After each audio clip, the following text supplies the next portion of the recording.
There was a big Canadian manufacturer, big Canadian bicycle manufacturer that could not compete with bicycles made in Asia and threatened to lay off workers. So, in order to save over 100 jobs, the solution was to force all those young Canadians buying a new bicycles to pay $67 more. That will have made all these Canadian families poor just to benefit a particular industry. And I said no, even though the manufacturer was in my own writing in the boss. The free market is not just an abstract concept that you mention when it is politically expedient and that you forget when it is not. If you want people to believe you, you have to put your principles in practice.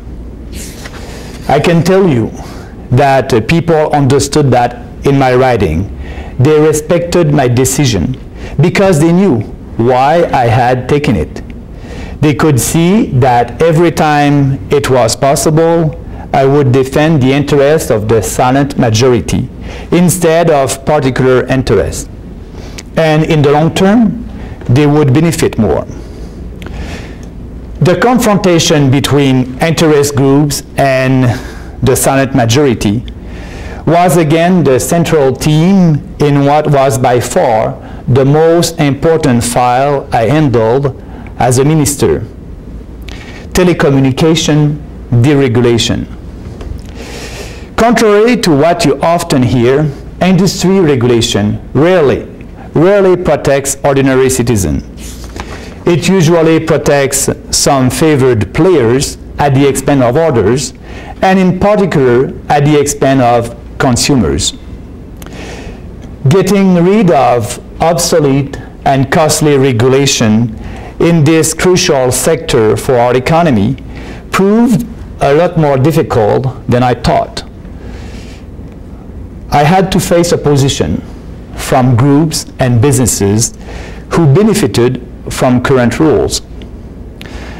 But the strongest opposition came from my own civil servant at Industry Canada. Bureaucrats don't like it when they lose their influence and their power to regulate.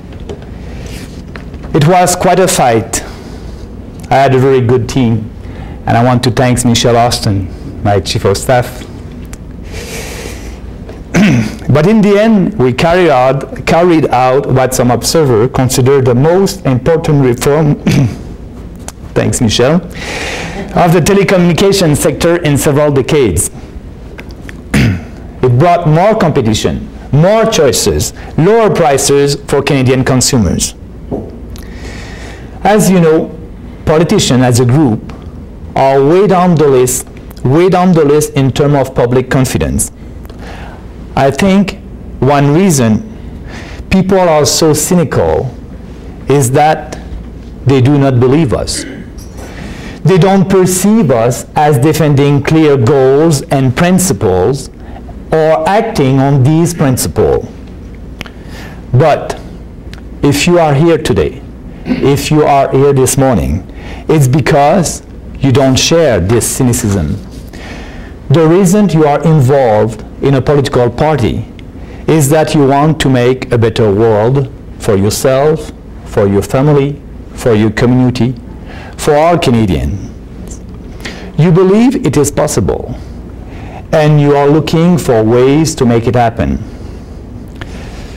I certainly would not be here today if I did not passionately believe in those ideals. Not after everything I went through 2 years ago. It will not be worth it. So, I'm offering you a challenge today. Let's restore together public confidence in politics. Let's redouble our efforts to defend the principles of individual freedom, personal responsibility, and smarter government. I don't think there is any other way to reach our goals. If we want conservative principles to win the battle, we have to defend them openly, with passion and with conviction. And what could be wrong with giving a voice to the silent majority of Canadians who believes in these principles? After all, in silent majority, there's the word majority. Thank you.